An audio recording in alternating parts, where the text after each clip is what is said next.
This is Michael Matheson Miller, and you are listening to the Moral Imagination Podcast.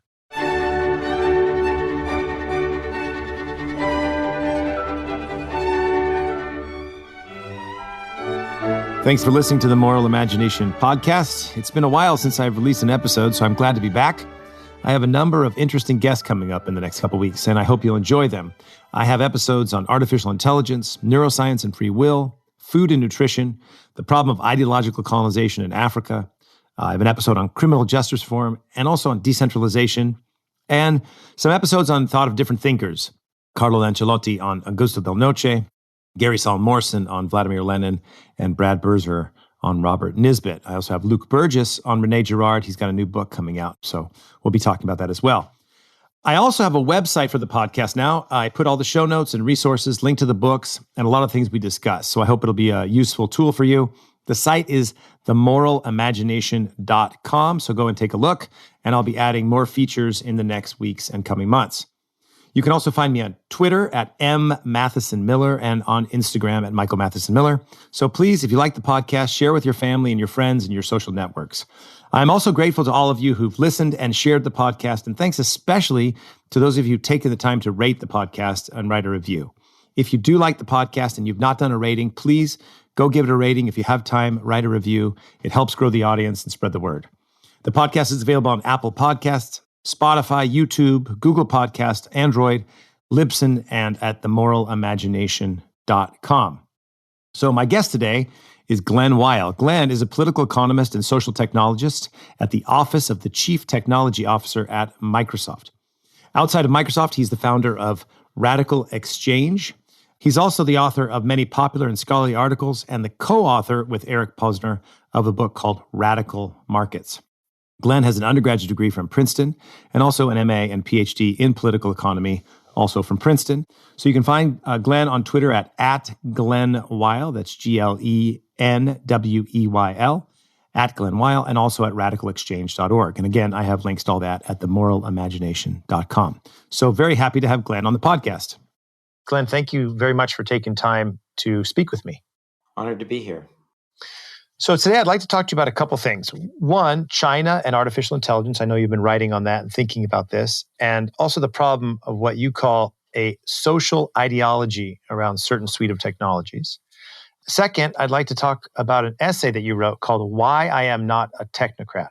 And also maybe part of your kind of your own self-critique of your book, Radical Markets. And I think this technocrat issue is really related to this podcast, Moral Imagination, because as you know, Edmund Burke, he's the person who coined that term. He worried that what he called economists, sophists, and calculators would become kind of managers or social engineers. And then the technocrat is really a social engineer. Another person that is really influential in my thinking is C.S. Lewis and his book, The Abolition of Man, which is also kind of this critique of technocracy. So I'd like to talk to you about that. And then maybe if we have some time, a little bit about the role of blockchain in developing communities and civil society, because I know you're also do a lot of work in that area. So, but maybe before we start, why don't you talk a little bit about your book, Radical Markets, and this idea of radical exchange, and then all the things you've been thinking and some of the movement you've had over the last year or so since the book came out. Yeah, thanks so much, Michael. So Radical Markets came out about a year and a half ago, and it was really a response to what I thought was sort of a fraying of the consensus around markets and democracy, and a lot of discontent that we saw really explode into the open in 2016. And it tried to both reach backward and reach forward, reach backward to a tradition that sort of predated the splitting of the modern right and left, that united elements of sort of the socialist tradition with elements of sort of the market tradition, and to use those to imagine sort of a new politics using a lot of tools from economic theory and information technology and so forth. That ended up inspiring a social movement, Radical XChange, that now has about 150 local groups around the world. And we're working with politicians from a range of different perspectives across the political center, with artists, academics, entrepreneurs, on experimenting with some of these ideas about how to do voting better, how to have different systems of managing property, et cetera. And those ideas, as they propagated and as they've been used in more places, also really started to evolve. And while radical markets really focused on some particular suite of ideas, and those were very important to me, what I've come to believe instead or more is that radical exchange is really an attempt to apply an approach similar to what technologists have successfully done for physical technologies to the way in which we organize ourselves, our political economies. And, we've moved from technologies like the printing press to telegraph, telephone, et cetera. With each of these generations, we've gained the capacity to transmit across long distances more of what it is to be with someone in person. Mm-hmm. And in the same way, I think our political economies need to evolve to capture more of the way in which we relate to each other in pre-formal systems, in communities and so forth, across long social distances. I think money and government-issued identity are very thin representations of ourselves. Not just ourselves, but the way we relate to each other and our social creation of value. So radical exchange is really trying to push that forward, both on the practical front and in terms of ideas. Okay. So tell me, let's talk a little bit about, I found it was very just interesting, the different kinds of people there, right? And you had everybody there from kind of libertarians to kind of radical liberals to socialists to me, who's not any of those things. And it was a really interesting kind of group. But I think a lot of it's trying to deal with this breakdown of community, breakdown of kind of understanding the market. So what I'd like to do in a little bit later, I want to talk about this problem of individualism, which I think is underlying a lot of this. But let's maybe go here to this one essay you've been working on and writing, worried about this AI paradigm and its relationship to the ideology of the Chinese Communist Party, some of the promises, dangers, and overstatement of artificial intelligence, and what you call the ideology of a certain type of technology. Yeah. Well, this is not even fresh off the presses. We're still working on it. So you get a little sneak preview. Great. So tell me, what do you think are the big, what do you think about the China? You say that there's this anxiety about China's imagined race to perfect the general purpose of artificial intelligence, but also that really maybe this is, it's a problem. I mean, we see the thing with the social credit, for example. We see increasing persecution of religious minorities and using artificial intelligence really as an oppressive tool. You have kind of a mix between this almost utopian ideas of artificial intelligence going to solve the world's problems, and then a dystopian idea that it's going to absolutely make human beings obsolete. Where do you fit in the middle of that? And then what do you think the problem specifically with China are? Why don't we start there? I think that in many ways, the problem with China is not a problem with China as such. Taiwan has an incredibly vibrant, brilliant democracy. And I think it's a shining example to the world. Maybe we'll talk more about that later. So it's not about China. China, has wonderful traditions and so forth. The problem is ideology. And, the ideology of sort of central planning style Marxist communism in the middle part of the 20th century was that it thought that a certain style of technical knowledge by a limited elite could substitute for the diffused capacities of millions of human minds. That was the whole idea of central planning. And I think that the conception behind AI is very similar. It's the notion that it's possible for a small number of sort of intellectual and technical aristocrats of some sort to substitute something that they create for the broad knowledge of the rest of society, that will work.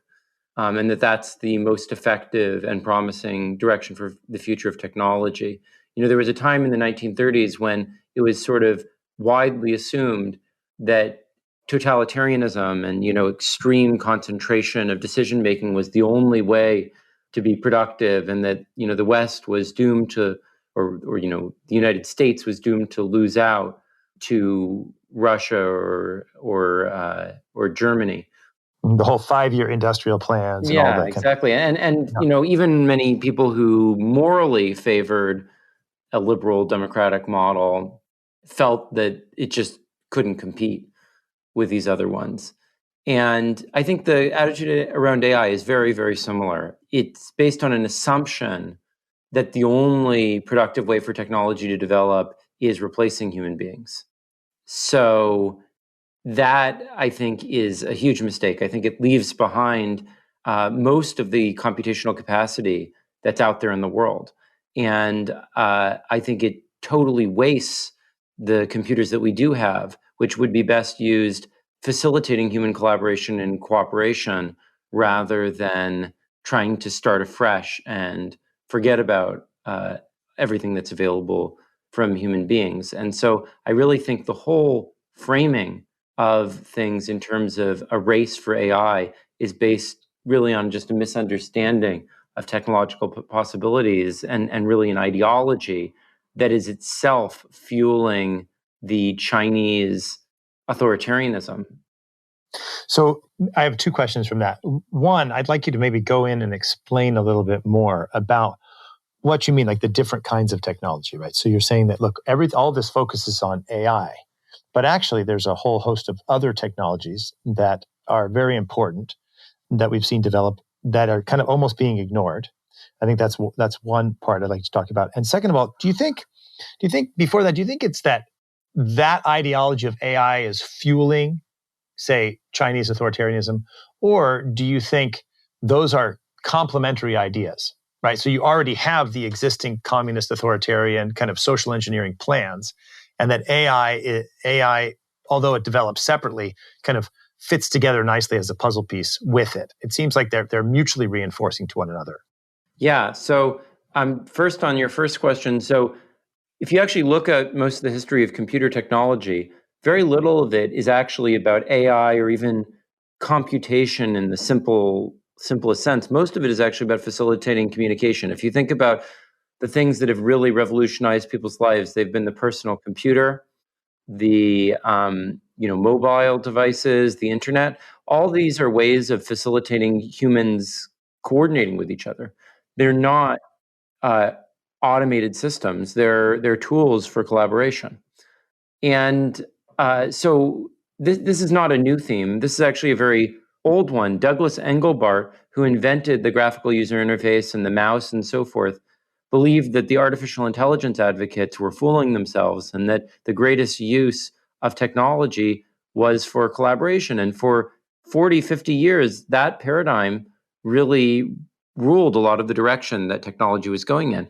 But then this AI thing really made a resurgence, and people came to have this view that most of the gains from technology would actually come from replacing human beings with some imagined robots or supercomputers or something like that. So, Glenn, what do you think? Why do you think there's this kind of shift away from the focus on computing and communication to this obsession with AI? What do you think it is? Just a new thing, or is there something else behind it? Well, there was some real technical progress that was made on neural nets, and they've been able to do some really interesting things in terms of recognition of faces and images and so forth. At the same time, I think that there was kind of a feeling of disillusionment and frustration with where the internet and a lot of these connective technologies went and whether they weren't going in a problematic direction. And while I think that the correct solution to that was to look at the limitations of those paradigms and to improve upon them, instead, I think there's been a turn towards sort of almost in a resigned way towards what everyone seems to think is quite a dystopian future of humans being replaced by automation. Now, not everyone thinks that. I think maybe most people in liberal democracies think that. But I think that, as you mentioned earlier, there's quite a fit of that perspective with a certain element of the central planning communist ideology. And you see that in the West a little bit and a lot in China. People talk about luxury, fully automated luxury communism. There's this notion of if we can come up with a computer system that will just do everything for us, then we can just enjoy ourselves and not have to work or participate in civic life. Mm-hmm. Yeah, my former colleague and friend Jay Richards, who I interviewed on this podcast, he wrote a book called The Human Advantage. And he basically, I think, overlaps with you, saying that, look, this dystopian future is actually not as accurate as people think. Yes, AI is going to affect jobs. Yes, there's going to be a transformation of the economy, but in fact, there is a human advantage, and it's in fact humans that are making the technology. And we're going to find, just like we've talked about, during the Industrial Revolution or the first information revolution, like no jobs are going to be left. He says this is the same kind of idea. He said it will in fact be radical, but not what people imagine, and in fact will open up a whole new way of thinking. What do you think about Jay's basic view, the way I lay it out?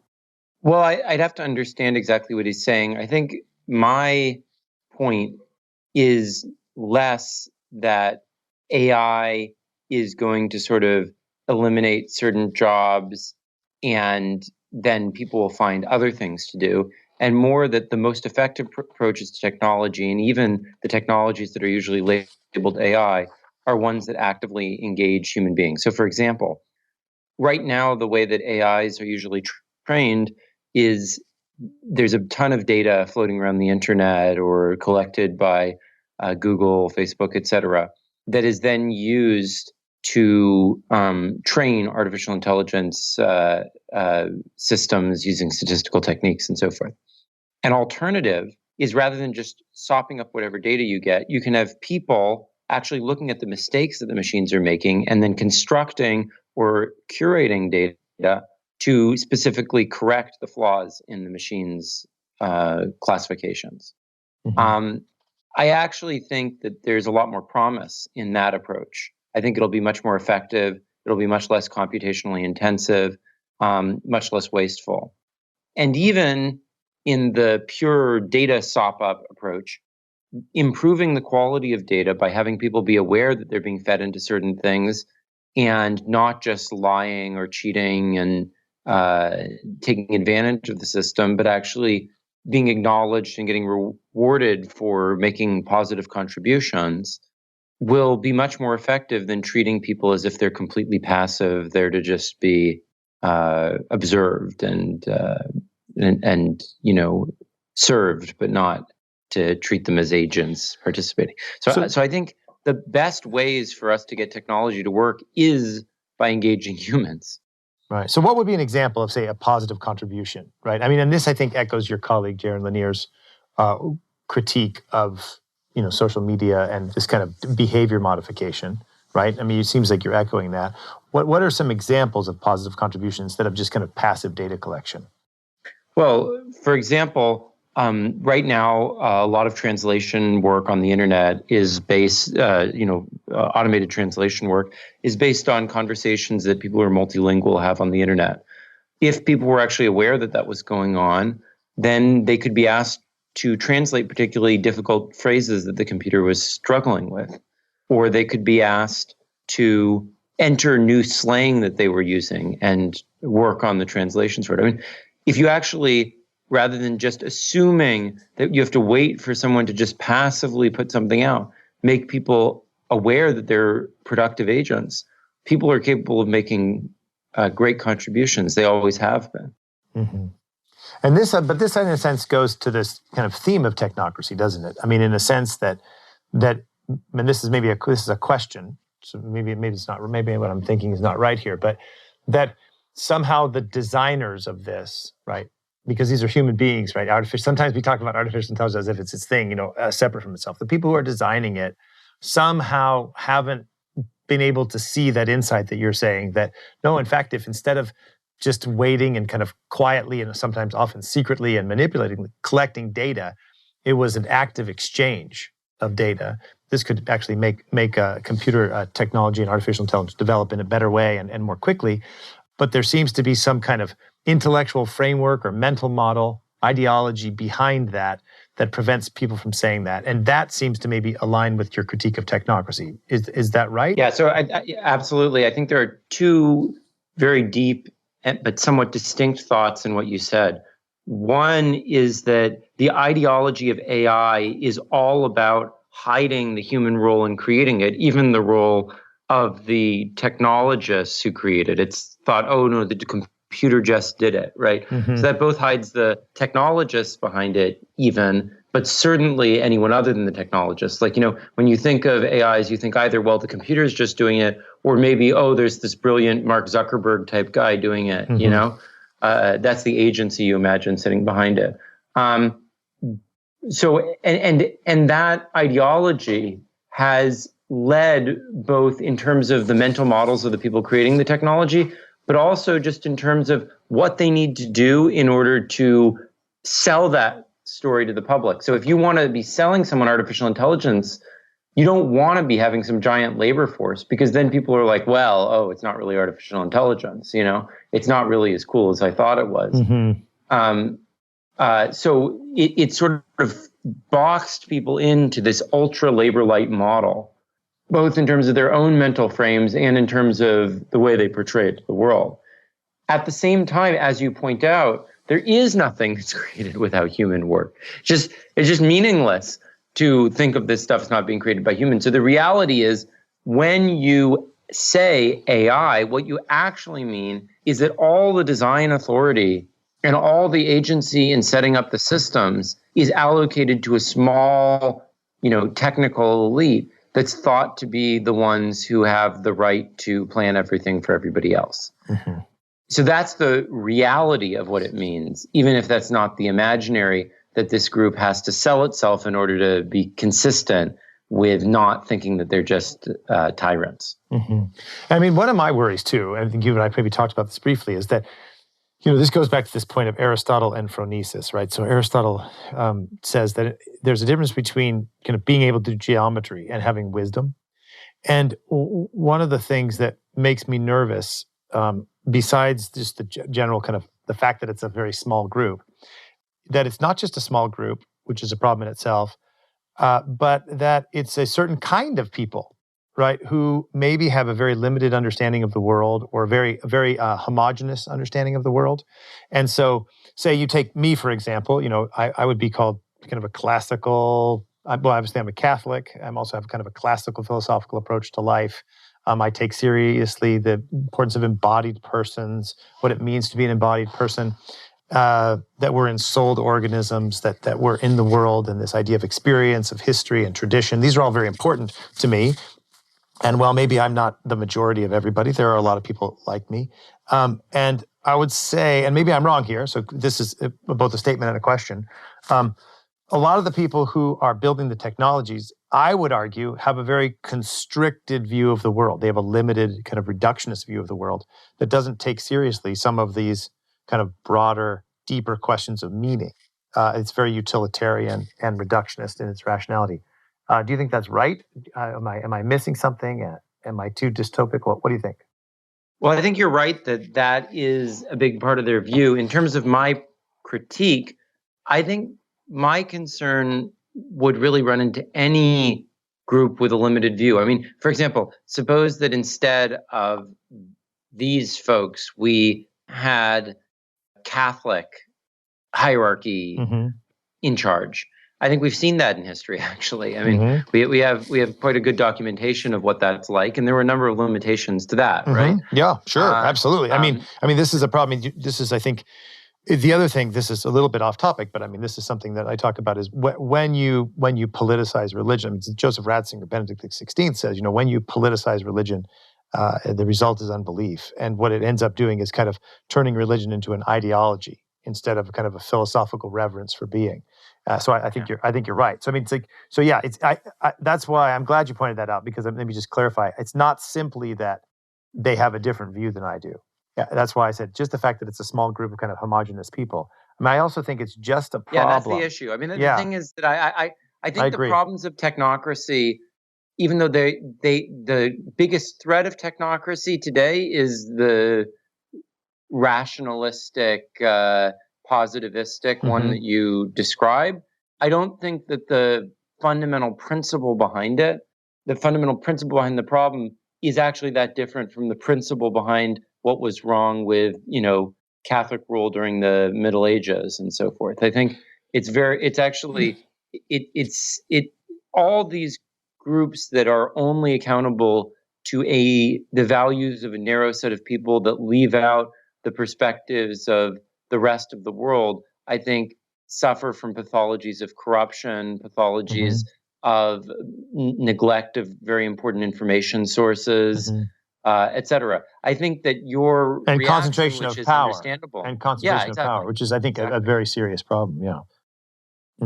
Yeah. Okay. So that, I think, I think this goes to the technocracy point, but I think this is so you would say, if I'm summarizing you correctly, that part of the problem with this AI move, I don't want to take us too far off here, is that you have this kind of small technical elite, people who talk to one another, and it doesn't matter what their constricted view is, but it's a constricted view. And they're making decisions on behalf of everybody else. Yeah, I think the fundamental problem of positivism, more than, whether it's rationalistic or whatever, is that it assumes that it is the objective way of seeing, and that all other ways of seeing are just mistakes or confusions or religions or whatever. When in reality, it is itself a religion grounded on a whole bunch of assumptions that are very problematic and limited and so forth. And only by being able to be accountable to other value systems and to show its worth in other value systems was it able to make the progress that it made. So the real threat today is that gets lost, and that these artificial intelligence, approaches decide that they have characterized all of what humanity is, that they can just measure using whatever data whether they are achieving the performance of human beings, and that they choose the terms on which that measurement occurs. And so it's self-reinforcing. And in fact, they can even sort of downgrade human intelligence to the point where people can't tell the difference between people and machines. That is really the fundamental fear. And yeah. And I also say, just to tell me what you think about this, but I think we oftentimes talk about choosing the terms of what to measure, but it's also the terms of how to interpret the data, which is another set of human beings, generally a small kind of group of people who are also, so it's a mix between both what we're choosing to measure, that is the inputs, and then how to evaluate those outputs. Well, take the example of the Turing test. So the Turing test is meant to be an evaluation of whether machines have achieved the same level of intelligence as a human. And it involves people like sitting on an instant messaging thing in different rooms, and you talking to a computer, you talking to a human, seeing if you can tell the difference. But that conception I find so strange, because first of all, the people who are evaluating the test are humans.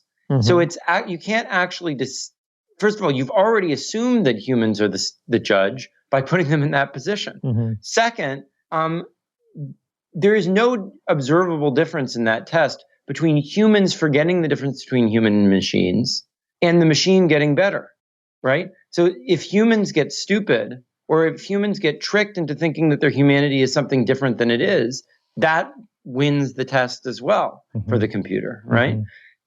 Third, the notion that what it is to be human is an interaction over an instant messenger seems a very thin representation of what we mean by intelligence or humanity or emotion or whatever. There are many things that I could never convey about myself over an instant message system that nonetheless are part of what I would consider my intelligence.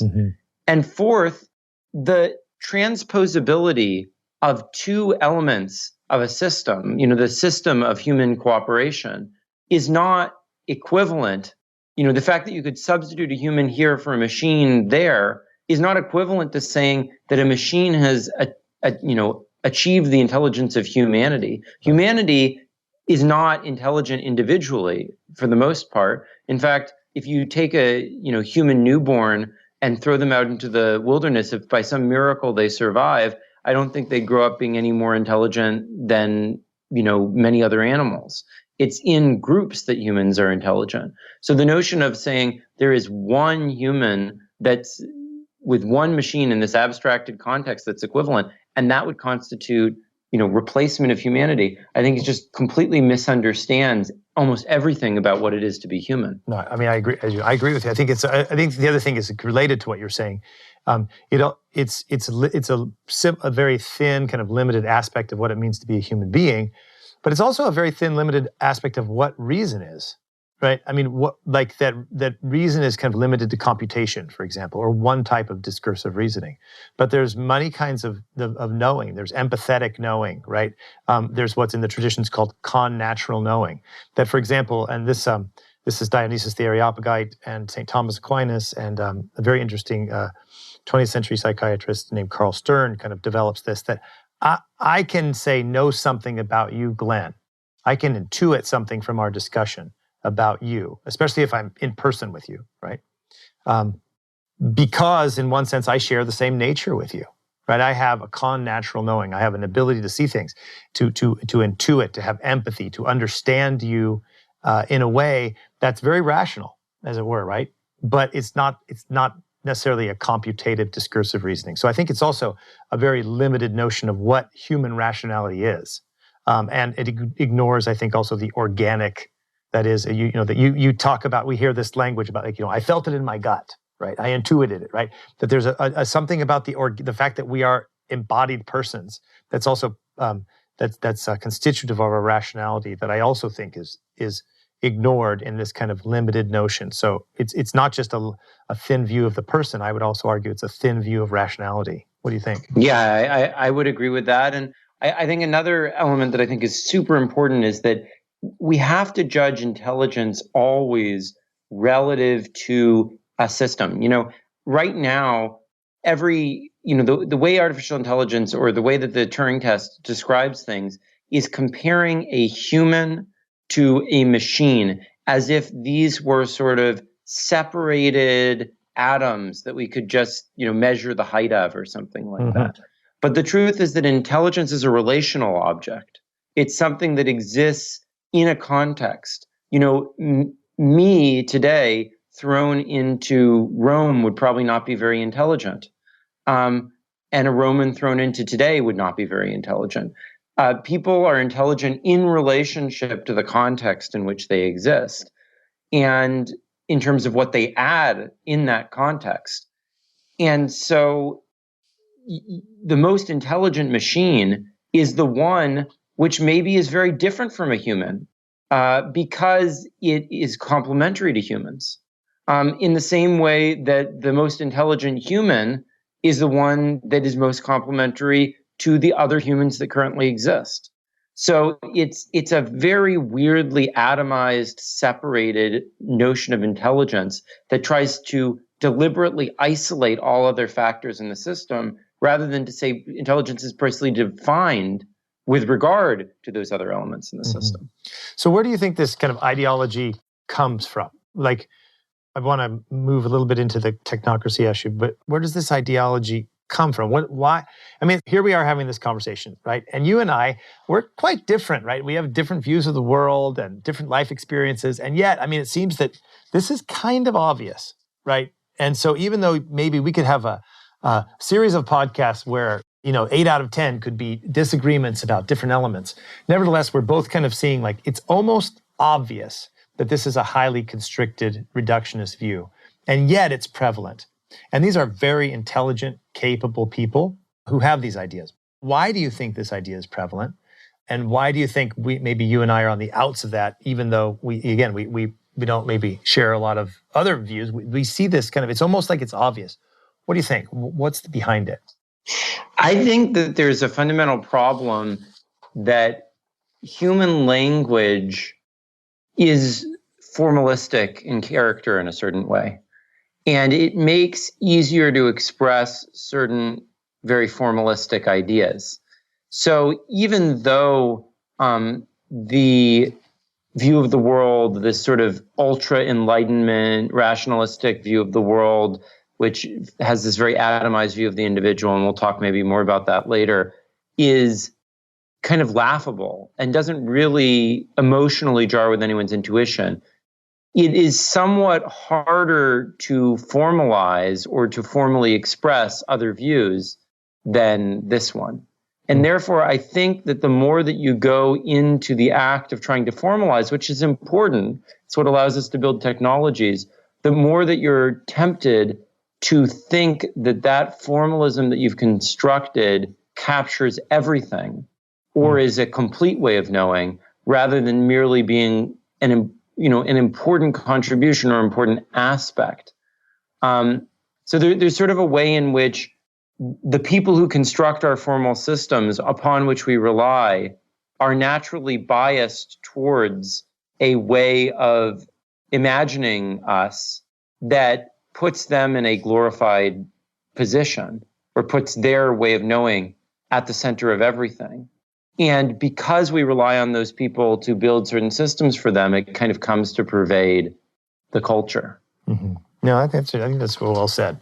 I think that, it's also a tendency. I mean, it's an easy road as well, right? Because you said there's the temptation once you when you're formalizing, you're like, oh, okay, we've got it, and now I only got this, and I think this is actually the temptation of ideology, right? And I also think, broadly speaking, we live in an ideological age. So each age has its own kind of ethos and temptations, and I think, our age is ideological, and so you see this across the board. Everybody wants a theory of everything. We want this theory that's going to explain everything about existence, and it's almost comforting to be an ideology. So, of course, you see it with Marxism, right? You see it with, say, a Freudianism. You see it with Darwinism or a certain type of kind of materialism. I actually even see it. So I'm Catholic, and I talk to Catholics about this often. I see it among Catholics who want the church to be a theory of everything. They want Catholicism to explain everything, and it didn't promise to do that. But I think we live in this ideological age where everybody's competing for the ideology, and if your theory doesn't explain everything, somehow it's lacking, as opposed to, I think, a different way of seeing the world, that the world is deeply complex, and that we have a philosophical, that is, a love of wisdom attitude towards it, and we're trying to wrestle with really complex things. So I think it's part of it's, I think, the nature of our time, that we're just, everybody's a little bit tinged by ideology.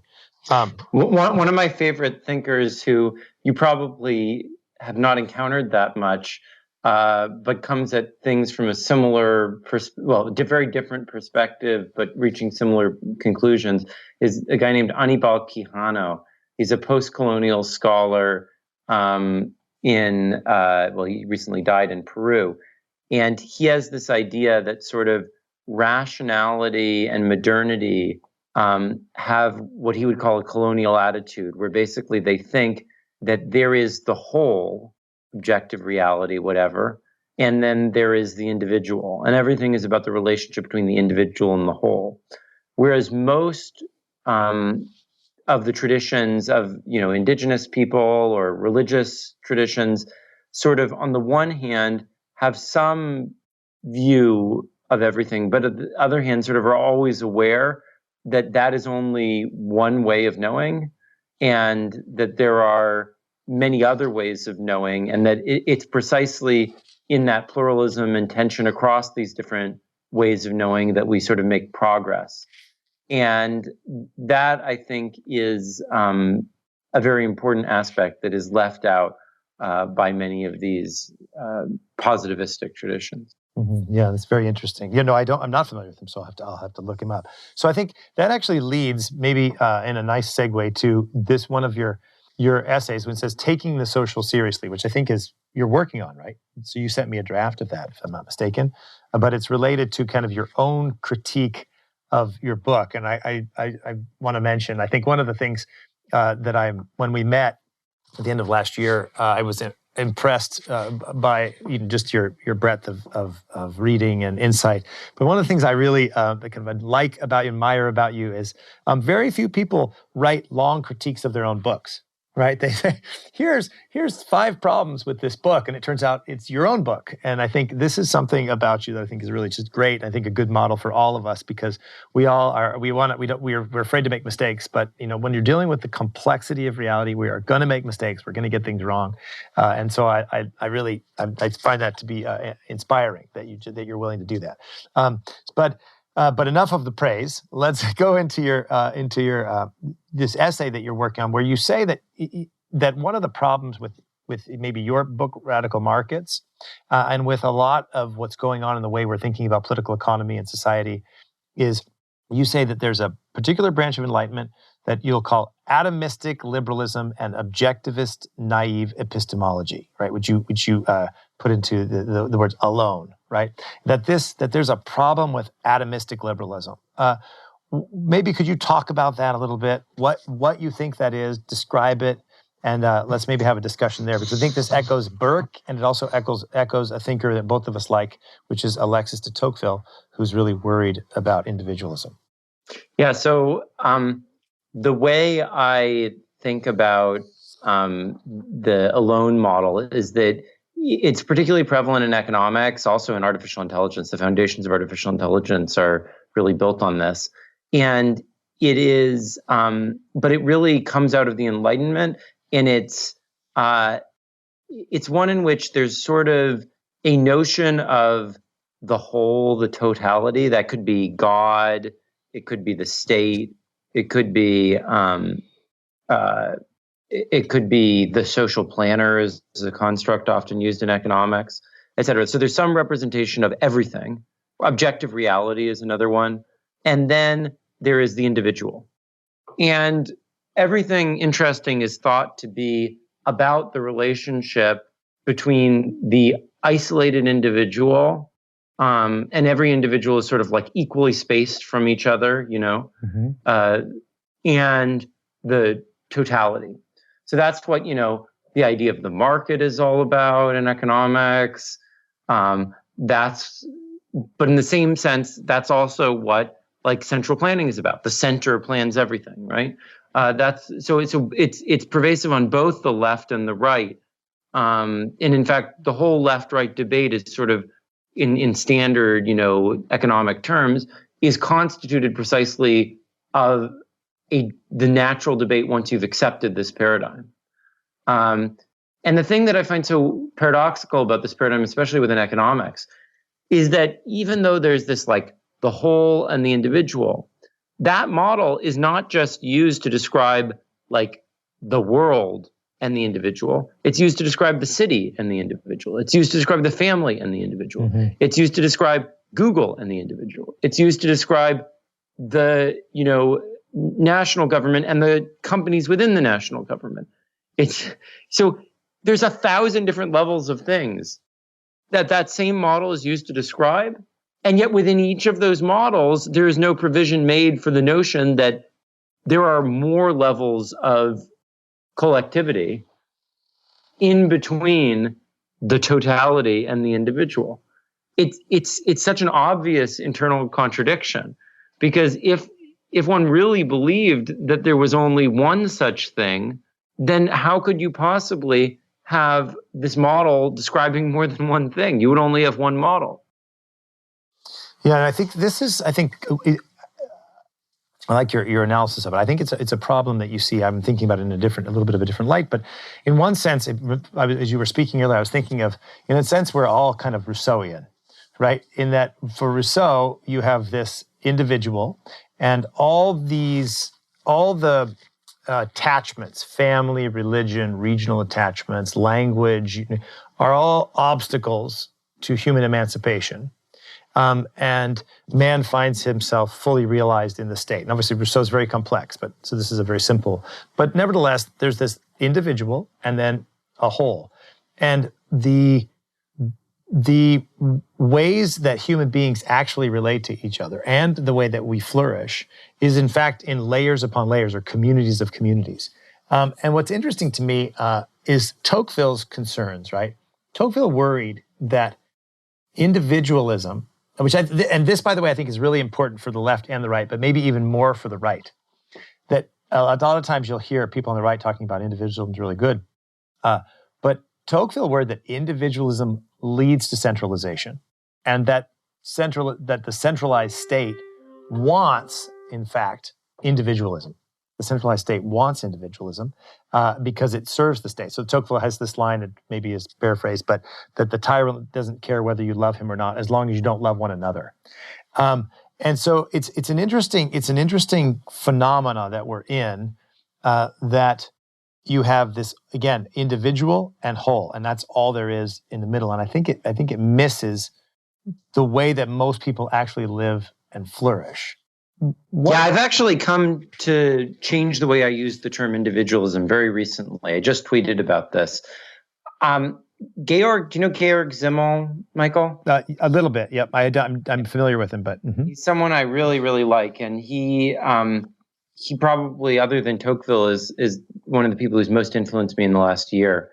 And he had a view of what the individual was that I think is much more interesting and meaningful, which is that he claims, there is no primitive thing as the human individual. Humans are born into families.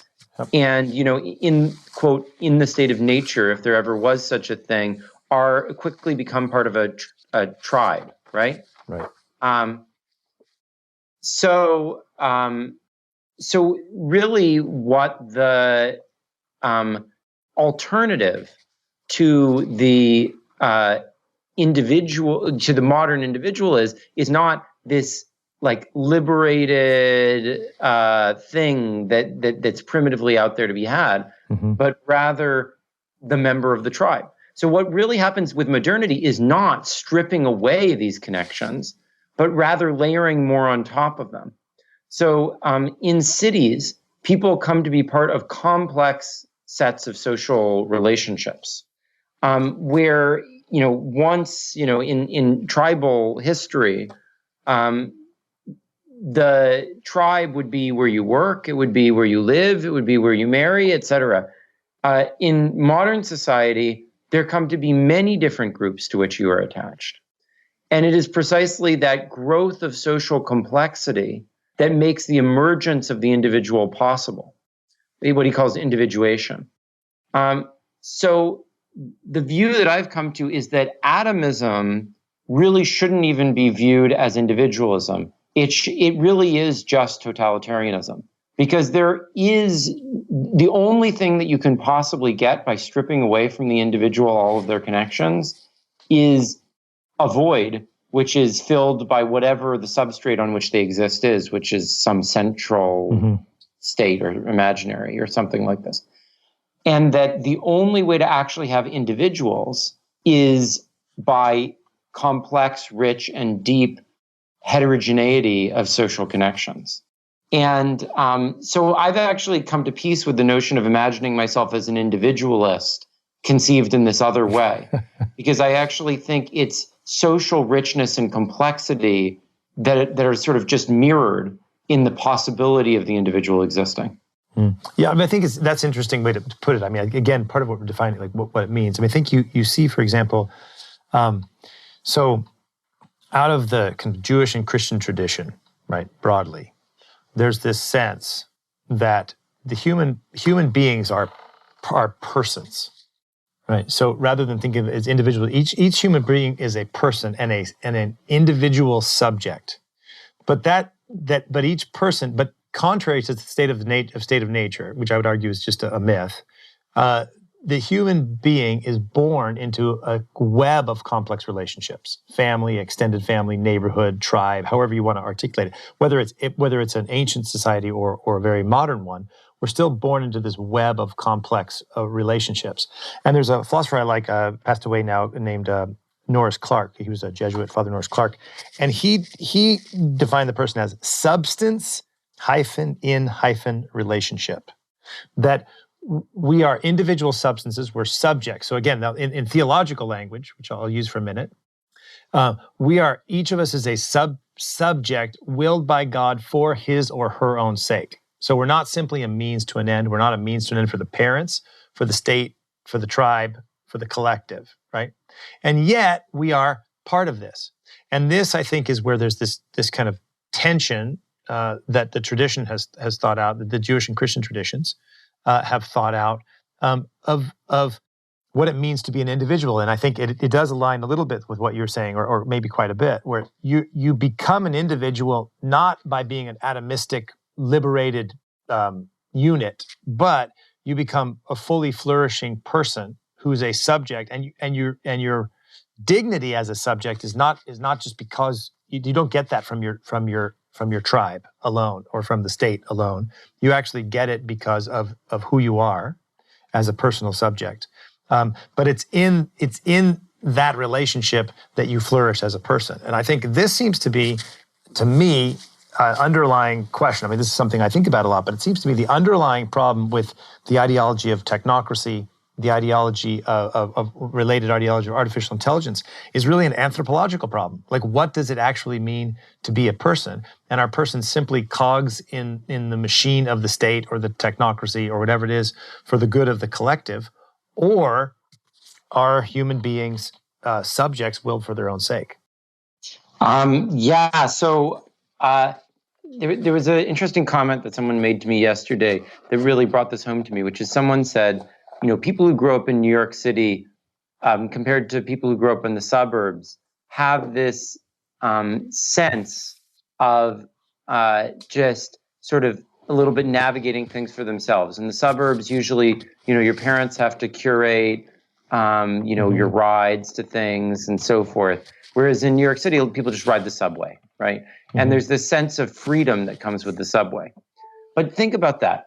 The subway is the ultimate example of a piece of collective public infrastructure, right? Mm-hmm. And it is precisely that allows the, quote, freedom.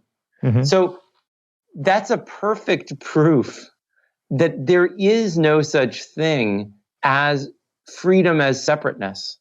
What we call freedom is a part of, and the subway is just one example. There's 1,000 different things that enable you to have those opportunities. Mm-hmm. And they're all about the ways in which you relate to different people.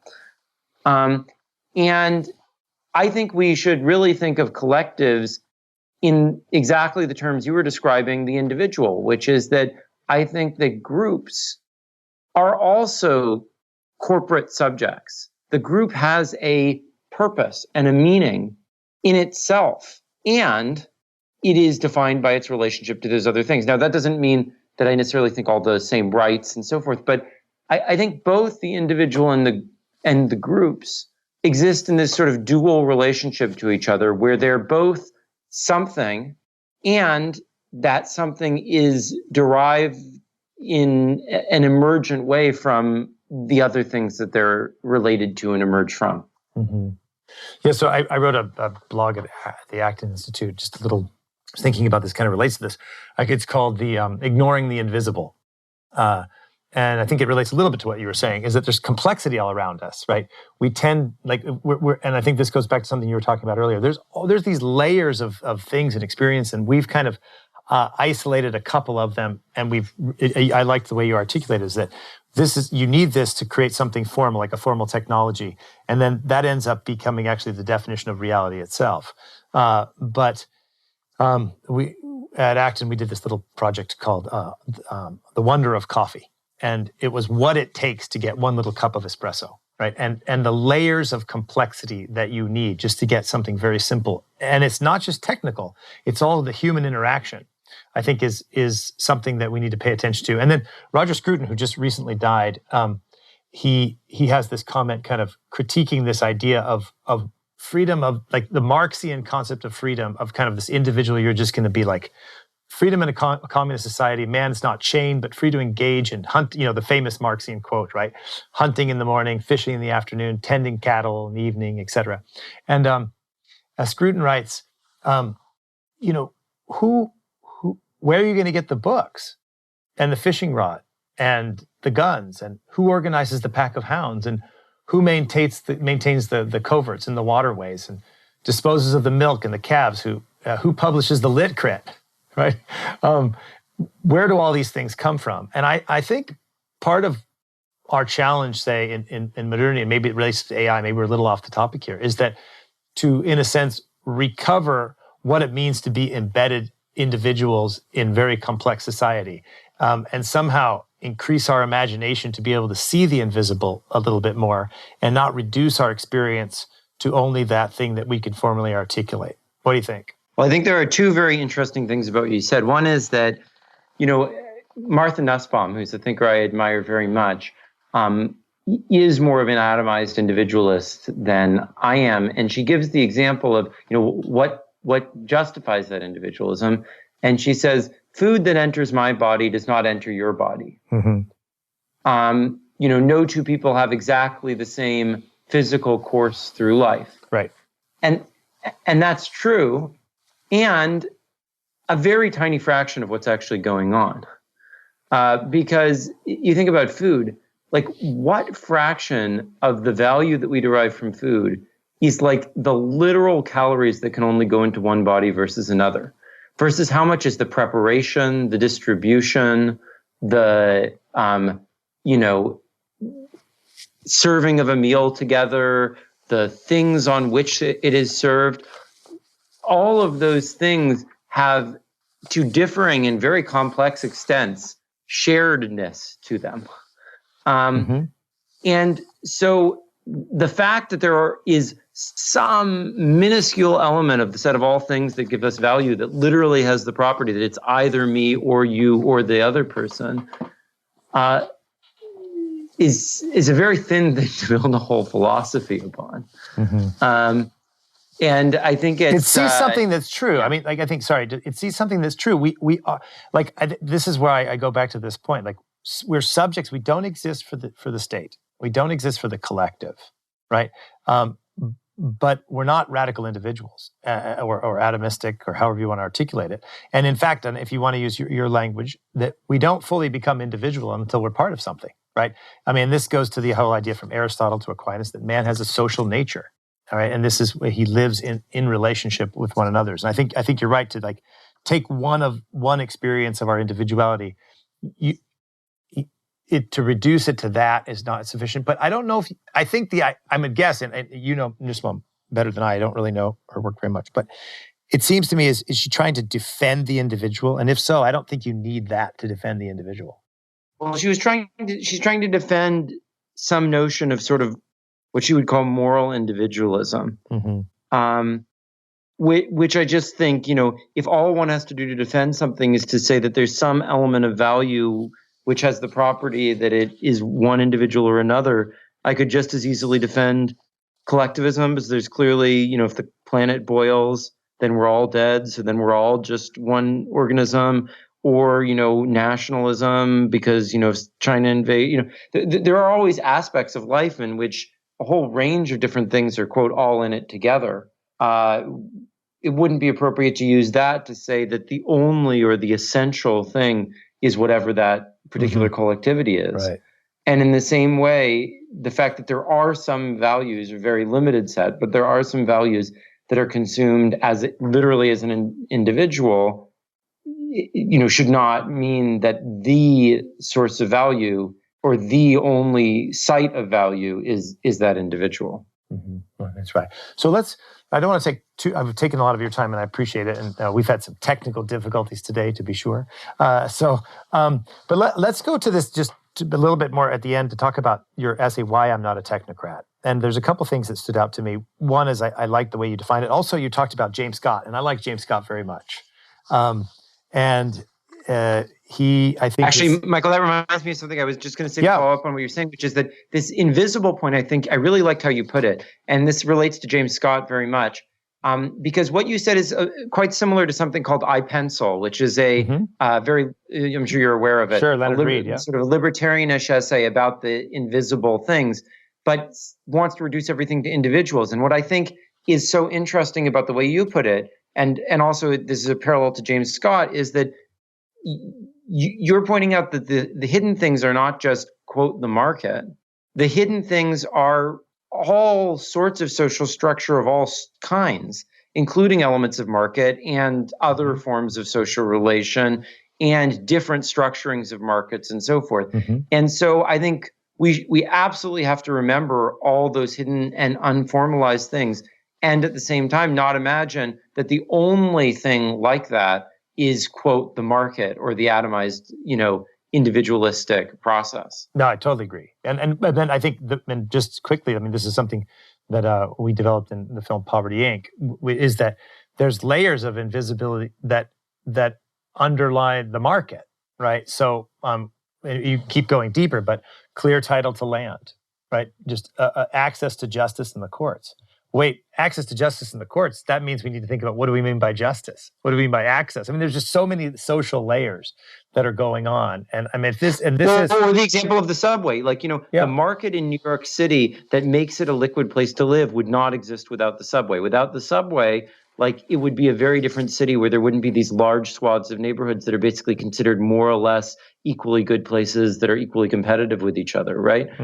But that's created by the subway, right? So the whole shape that the space in which this free competition takes place is determined by the social infrastructure around it. Right.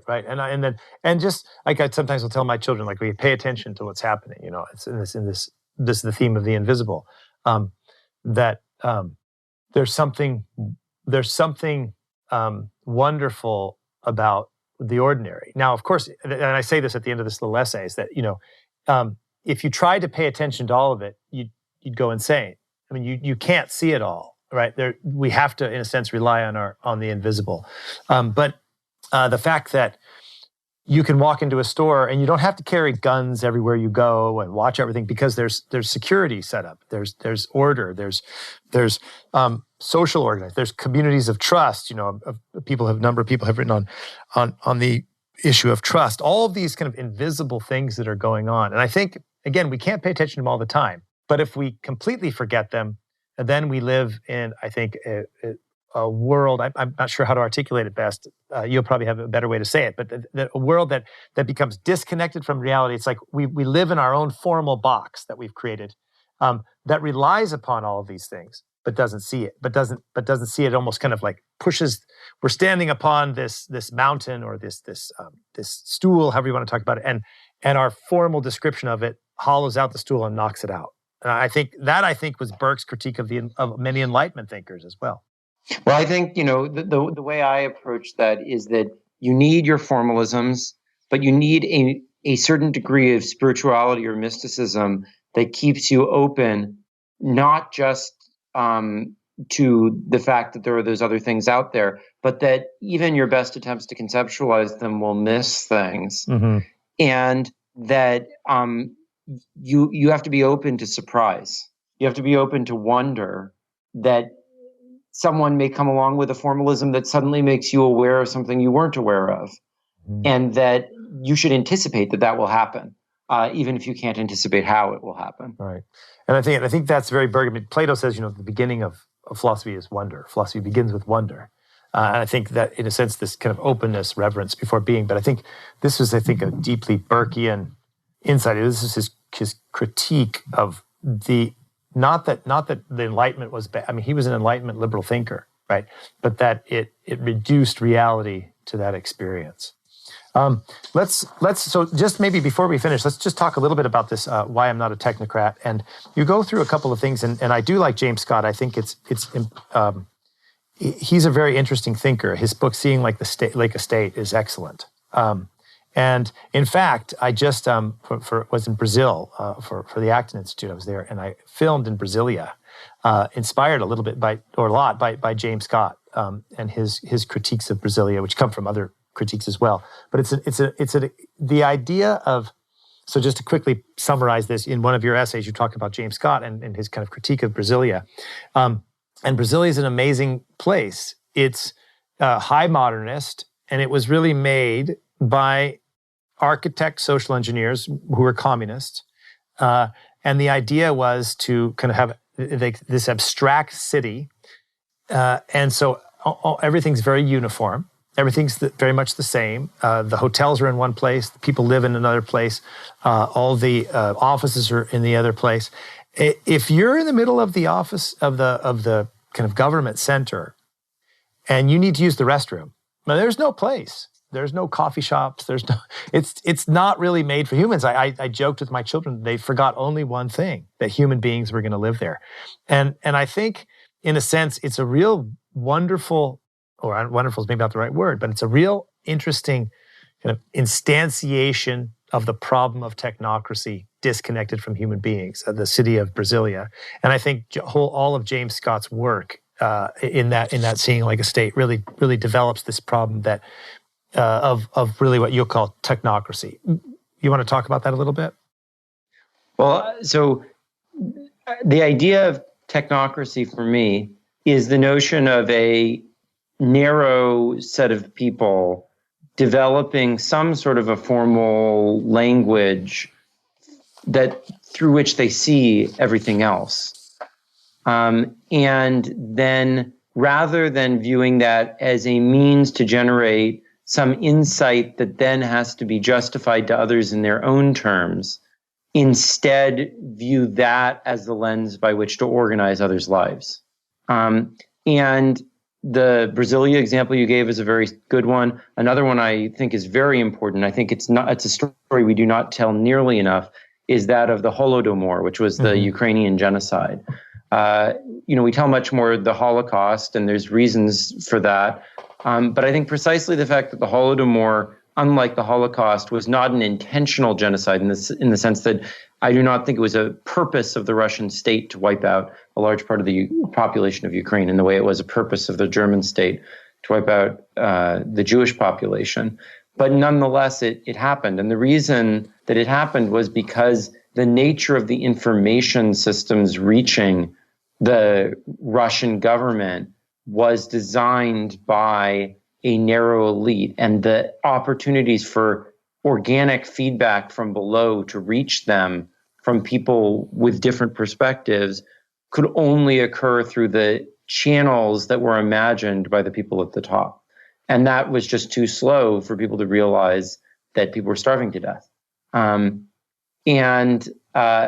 think this is the consistent problem of technocracy, is that there are always more things in heaven and earth than are dreamed of in any particular philosophy. And therefore, to be relevant, technologies and technical systems need to not only have ways that they imagine to take input from the outside, but to make themselves intelligible to others so that others can choose how to use them and choose where to critique them on their own terms. And technology turns into technocracy when it forgets that last part. Yeah, that's well said. I mean, I think you're right. It's very important to bring up the Holodomor and the Ukrainian genocide. I mean, I would also say that this kind of technological explanation that you gave, right, was mixed with the communist viewing of human beings merely as objects for the glory of the state, and, Stalin, who wanted to kill the kulaks, the peasants. I mean, I generally agree with what you said, but I also think there wasn't any sadness that, oops, we killed all those people. I mean, I think this was also, some estimates are 40 to 60 million people killed under the Soviets. And I think part of it was that it wasn't simply an accidental manifestation of technocracy. I think it was also part and parcel of this ideological view of the person as merely a cog in the machine for, communist glory of the Soviet state. Yeah, I won't argue too hard against that, but I do think that it was, I still do not think it was intentional. I think if it could have been avoided, and I think if the information had reached Stalin, I think they would have taken different action. I mean, that's what I've read, but it really didn't, because it's a whole long story, but he came to think that this was Western propaganda against the communists and so forth. And so it sort of cut off the ability of that information to reach him. And I think it's interesting. And also the idea, this goes back to your point, that there's a certain formal language of explaining things. And if it doesn't fit into his picture, then it doesn't exist, right? So at least in that area, I think we can agree there. Now, yeah, I wasn't saying that it wasn't, I think, a technocratic problem. Let's go to this question. I've taken a lot of your time. So you're at Microsoft. You were at Microsoft Research. Now you're at Microsoft in the Office of Technology, and you work for a tech company, and you're really concerned about kind of the negative effects of how technology becomes technocracy. And I think that's maybe a good area to end on and talk a little bit about. What do you think are what do you think are some of the key things we should be paying attention to, we should be thinking about, and how do we stop technology from becoming technocracy? What are the things that you think we should be paying attention to? Well, I think the most important thing is some form of democratic accountability of technologists. Technologists have to be... should I start that over? Yes, yeah. Sorry. We need some form of democratic accountability of the technological elite. We need to have pathways for bottom-up, unpredictable concerns in natural human language to reach and affect and impact the people who are in charge of these systems to the point where they come to view their ability to build things that they can justify to others in their own terms as central to their own success. And without so what's that, an example of that? Maybe could you give me an example of that? Well, clearly a lot of the public policy process tends to work that way. Coming up with a public policy initiative is not considered great simply because it is, in some abstract economic sense, right, but because it can find support among the public of a particular nation.